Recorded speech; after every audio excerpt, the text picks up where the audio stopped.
அனைவருக்கும் வணக்கம். நான் உங்கள் அக்குபஞ்சர் ஹீலர் பாலமுருகன். இல்லாதவரை இன்னல் துடைப்போம், மனித நேயத்தை மண்ணில் விதைப்போம். அதாவது நமது நிறுவனத்தில் அக்குபஞ்சர் கிளினிக்கில் யாராவது வந்தால் முதல் கேள்வி அக்குபஞ்சர் மருத்துவம் என்றால் என்ன, அல்லது ஸ்டூடெண்ட் யாராவது நம்ம கிளாஸ் எடுக்க போனாலும் இந்த கேள்வியை தான் கேட்பாங்க. ஸோ அதற்காக முதல் வகுப்பே அக்குபஞ்சர் மருத்துவம் என்றால் என்ன, இதுதான். ஆதி காலத்தில் அக்குபஞ்சர் மருத்துவ முறையில் நமது உடலில்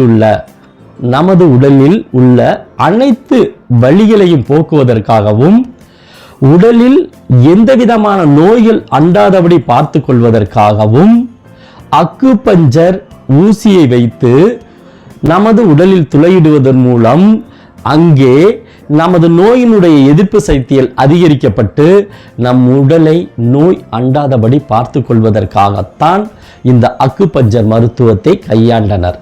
அதாவது மருந்தில்லா மருத்துவம் என்பதனால் அன்று முதல் இன்று வரை அக்குபஞ்சரை அறிந்தவர்கள் நோயில்லாமல் வாழ்ந்து கொண்டிருக்கிறார்கள் என்பது சாலச் சிறந்தது.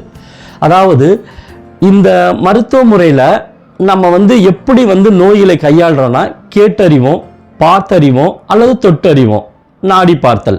ஸோ இந்த வகையெல்லாம் தற்பொழுது இந்த நவீன காலத்தில் டிசிஎம், ட்ரெடிஷ்னல் சைனீஸ் மெடிசன் என்ற முறையில் பாடி, மைண்ட், என்விரான்மெண்ட் இந்த மூணையும் கணக்கில் எடுத்து நோய்களை கண்டறிந்து சிகிச்சை அளிக்கப்படுகிறது.